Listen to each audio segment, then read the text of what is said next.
Chapter 5 The Secret of Health, Success, and Power.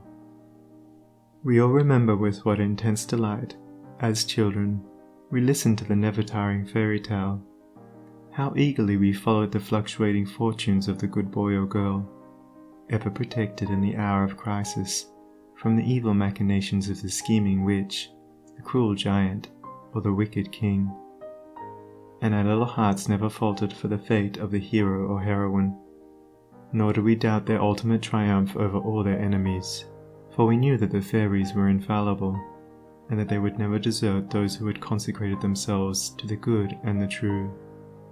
And what unspeakable joy pulsated within us when the fairy queen, bringing all her magic to bear at the critical moment, scattered all the darkness and trouble, and granted them the complete satisfaction of all their hopes, and they were happily ever after. With the accumulating years and an ever-increasing intimacy with the so-called realities of life, our beautiful fairy world became obliterated, and its wonderful inhabitants were relegated in the archives of memory to the shadowy and unreal. And we thought we were wise and strong in thus leaving forever the land of childish dreams. But as we re-become little children in the wondrous world of wisdom, we shall return again to the inspiring dreams of childhood and find that they are, after all, realities.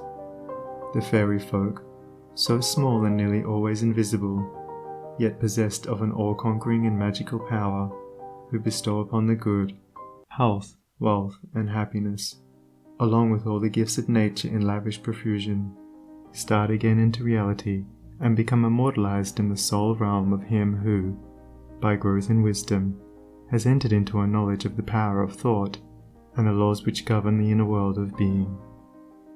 To him the fairies live again as thought people, thought messengers, thought powers working in harmony with the overruling good. And they who, day by day, endeavor to harmonize their hearts with the heart of the supreme good, do in reality acquire true health, wealth, and happiness. There is no protection to compare with goodness, and by goodness I do not mean a mere outward conformity to the rules of morality. I mean pure thought, noble aspiration, unselfish love, and freedom from vainglory. To dwell continually in good thoughts is to throw around oneself a psychic atmosphere of sweetness and power which leaves its impress upon all who come in contact with it. As the rising sun puts to rout the helpless shadows, so are all the impotent forces of evil put to flight by the searching rays of positive thought which shine forth from a heart made strong in purity and faith. Where there is sterling faith and uncompromising purity, there is health, there is success, there is power. In such a one, disease, failure, and disaster can find no lodgment, for there is nothing on which they can feed. Even physical conditions are largely determined by mental states, and to this truth the scientific world is rapidly being drawn. The old, materialistic belief that a man is what his body makes him is rapidly passing away, and is being replaced by the inspiring belief that a man is superior to his body, and that his body is what he makes it by the power of thought. Men everywhere are ceasing to believe that a man is despairing because he is dyspeptic, and are coming to understand that he is dyspeptic because he is despairing, and in the near future, the fact that all disease has its origin in the mind will become common knowledge. There is no evil in the universe but has its root and origin in the mind, and sin, sickness, sorrow, and affliction do not, in reality, belong to the universal order, are not inherent in the nature of things, but are the direct outcome of our ignorance of the right relations of things. According to tradition, there once lived, in India, a school of philosophers who led a life of such absolute purity and simplicity that they commonly reached the age of 150 years, and to fall sick was looked upon by them as an unpardonable disgrace, for it was considered to indicate a violation of law. The sooner we realize and acknowledge that sickness, far from being the arbitrary visitation of an offended God, or the test of an unwise providence, is the result of our own error or sin, the sooner we shall enter upon the highway of health. Disease comes to those who attract it, to those whose minds and bodies are receptive to it, and flees from those whose strong, pure, and positive thought sphere generates healing and life-giving currents.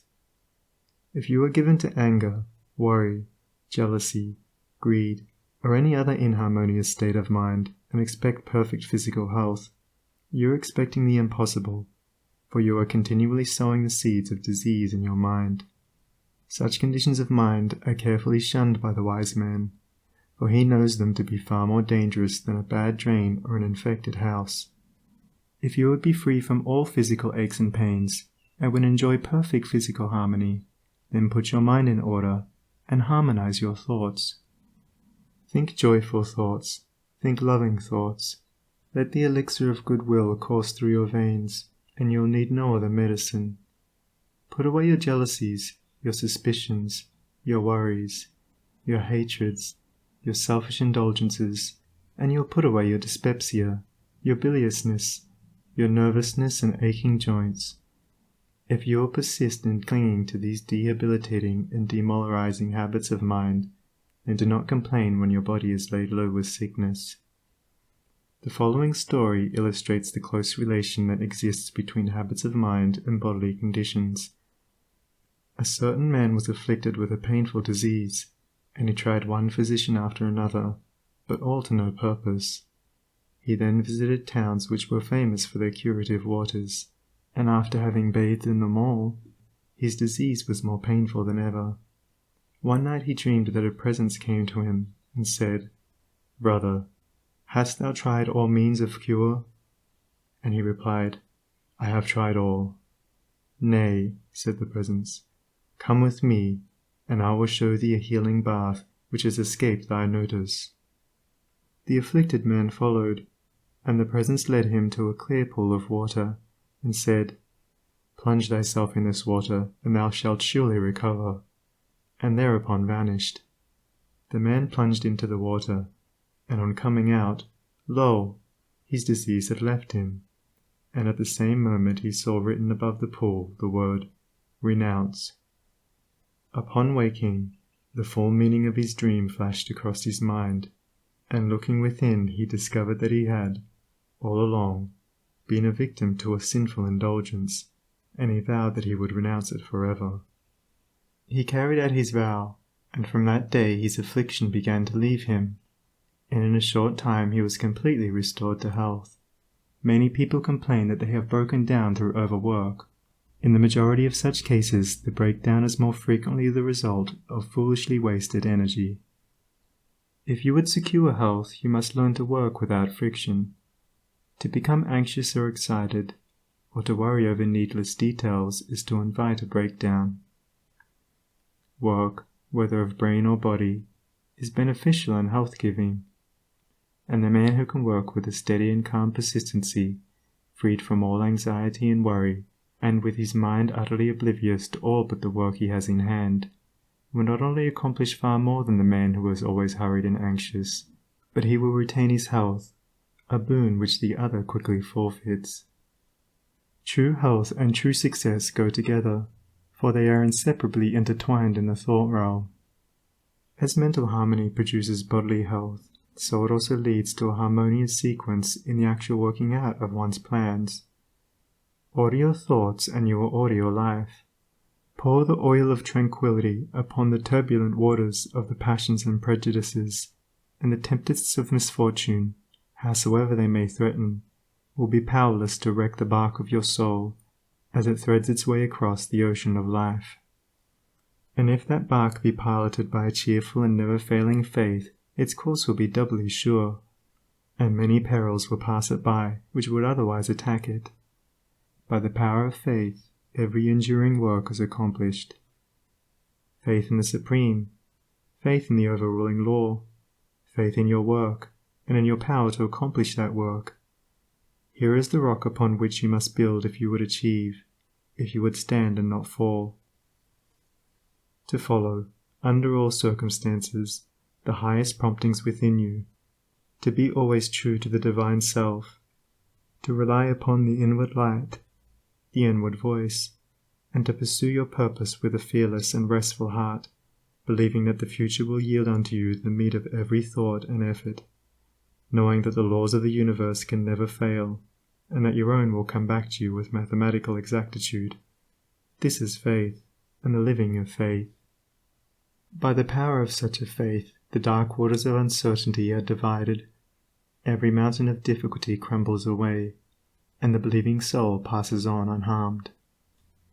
Strive, O reader, to acquire, above everything, the priceless possession of this dauntless faith, for it is the talisman of happiness, of success, of peace, of power, of all that makes life great and superior to suffering. Build upon such a faith, and you build upon the rock of the eternal, and with the materials of the eternal, and the structure that you erect will never be dissolved, for it will transcend all the accumulations of material luxuries and riches, the end of which is dust. Whether you are hurled into the depths of sorrow, or lifted upon the heights of joy, ever retain your hold upon this faith, ever return to it as your rock of refuge, and keep your feet firmly planted upon its immortal and immovable base. Centered in such a faith, you will become possessed of such a spiritual strength as will shatter, like so many toys of glass, all the forces of evil that are hurled against you, and you will achieve a success such as the mere striver after worldly gain can never know or even dream of. If ye have faith, and doubt not, ye shall not only do this, but if ye shall say unto this mountain, Be thou removed, and be thou cast into the sea, it shall be done. There are those today, men and women tabernacled in flesh and blood, who have realized this faith, who live in it and by it day by day, and who, having put it to the utmost test, have entered into the possession of its glory and peace. Such have sent out the word of command, and the mountains of sorrow and disappointment, of mental weariness and physical pain have passed from them, and have been cast into the sea of oblivion. If you will become possessed of this faith, you will not need to trouble about your success or failure, and success will come. You will not need to become anxious about results, but will work joyfully and peacefully, knowing that right thoughts and right efforts will inevitably bring about right results. I know a lady who has entered into many blissful satisfactions, and recently a friend remarked to her, "Oh, how fortunate you are! You only have to wish for a thing, and it comes to you." And it did, indeed, appear so on the surface, but in reality all the blessedness that has entered into this woman's life is the direct outcome of the inward state of blessedness which she has, throughout life, been cultivating and training toward perfection. Mere wishing brings nothing but disappointment. It is living that tells. The foolish wish and grumble, the wise work and wait. And this woman had worked without and within, but especially within upon heart and soul, and with the invisible hands of the Spirit she had built up, with the precious stones of faith, hope, joy, devotion and love, a fair temple of light, whose glorifying radiance was ever round about her. It beamed in her eye, it shone through her countenance, it vibrated in her voice, and all who came into her presence felt its captivating spell. And as with her, so with you. Your success, your failure, your influence, your whole life you carry about you, for your dominant trends of thought are the determining factors in your destiny. Send forth loving, stainless, and happy thoughts, and blessings will fall into your hands, and your table will be spread with the cloth of peace. Send forth hateful, impure, and unhappy thoughts, and curses will rain down upon you, and fear and unrest will wait upon your pillow.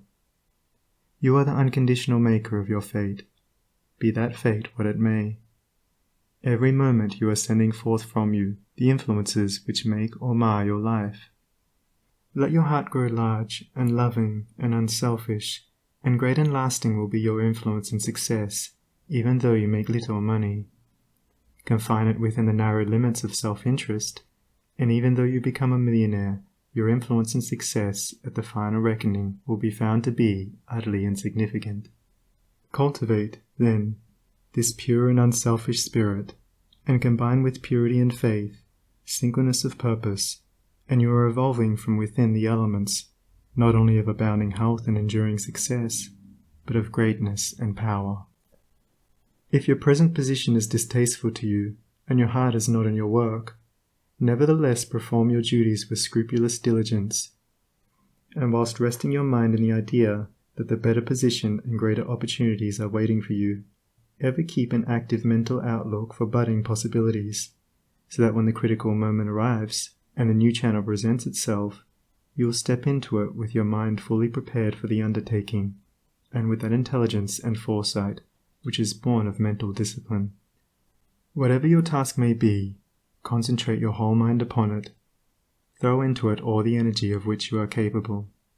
The faultless completion of small tasks leads inevitably to larger tasks. See to it that you rise by steadily climbing, and you will never fall. And herein lies the secret of true power. Learn, by constant practice, how to husband your resources, and to concentrate them, at any moment, upon a given point. The foolish waste all their mental and spiritual energy in frivolity, foolish chatter, or selfish argument, not to mention wasteful physical excesses. If you would acquire overcoming power, you must cultivate poise and passivity. You must be able to stand alone. All power is associated with immovability.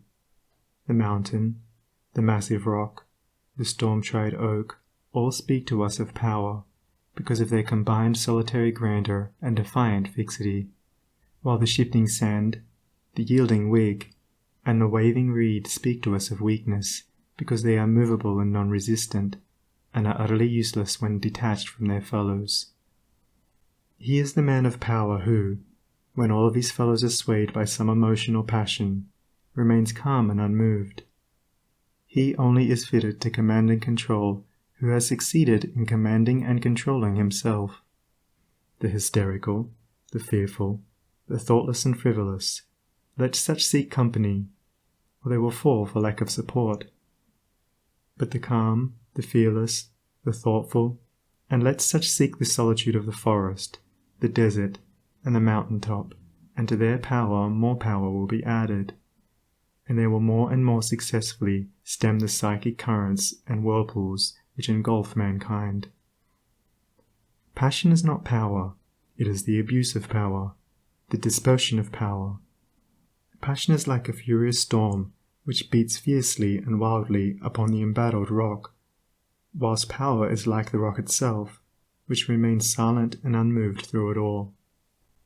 That was a manifestation of true power when Martin Luther, wearied with the persuasions of his fearful friends, who were doubtful as to his safety should he go to Worms, replied, "If there were as many devils in Worms as there are tiles on the housetops, I would go." And when Benjamin Disraeli broke down in his first parliamentary speech, and brought upon himself the derision of the House, that was an exhibition of germinal power when he exclaimed, "The day will come when you will consider it an honour to listen to me."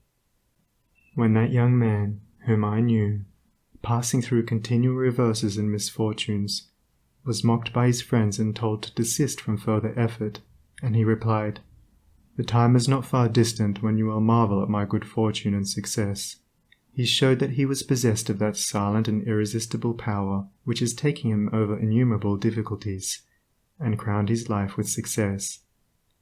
If you have not this power, you may acquire it by practice, and the beginning of power is likewise the beginning of wisdom. You must commence by overcoming those purposeless trivialities to which you have hitherto been a willing victim. Boisterous and uncontrolled laughter, slander and idle talk, and joking merely to raise a laugh, all these must be put on one side as so much waste of valuable energy. St. Paul never showed his wonderful insight into the hidden laws of human progress to greater advantage than when he warned the Ephesians against foolish talking and jesting which is not convenient, for to dwell habitually in such practices is to destroy all spiritual power and life. As you succeed in rendering yourself impervious to such mental dissipations, you will begin to understand what true power is, and you will then commence to grapple with the more powerful desires and appetites which hold your soul in bondage, and bar the way to power, and your further progress will then be made clear. Above all, be of single aim. Have a legitimate and useful purpose, and devote yourself unreservedly to it. Let nothing draw you aside. Remember that the double-minded man is unstable in all his ways. Be eager to learn but slow to beg. Have a thorough understanding of your work, and let it be your own. And as you proceed, ever following the inward guide, the infallible voice, you will pass on from victory to victory, and will rise step by step to higher resting places, and your ever-broadening outlook will gradually reveal to you the essential beauty and purpose of life. Self-purified, health will be yours. Faith protected, success will be yours. Self-governed, power will be yours. And all that you do will prosper, for, ceasing to be a disjointed unit, self-enslaved, you will be in harmony with the great law, working no longer against, but with, the universal life, the eternal good. And what health you gain, it will remain with you. What success you achieve will be beyond all human computation, and will never pass away. And what influence and power you wield will continue to increase throughout the ages, for it will be a part of that unchangeable principle which supports the universe. This, then, is the secret of health, a pure heart and a well-ordered mind. This is the secret of success, an unfaltering faith and a wisely directed purpose, and to rein in, with unfaltering will, the dark steed of desire. This is the secret of power. All ways are waiting my feet to tread, the light and dark, the living and the dead, the broad and narrow way, the high and low, the good and bad, and with quick step or slow, I now may enter any way I will, and find, by walking, which is good, which ill. And all good things my wandering feet await, if I but come, with vow inviolate, unto the narrow, high and holy way of heart-born purity, and therein stay. Walking, secure from him who taunts and scorns, to flowery meads across the path of thorns. And I may stand where health, success, and power await my coming, if, each fleeting hour, I cling to love and patience, and abide with stainlessness, and never step aside from high integrity. So shall I see at last the land of immortality. And I may seek and find, I may achieve, I may not claim, but, losing, may retrieve. The law bends not for me, but I must bend unto the law, if I would reach the end of my afflictions, if I would restore my soul to light and life, and weep no more. Not mine the arrogant and selfish claim to all good things, be mine the lowly aim, to seek and find, to know and comprehend, and wisdom-ward all holy footsteps wend. Nothing is mine to claim or to command, but all is mine to know and understand. End of Chapter 5. Recording by Sunny Abdullah.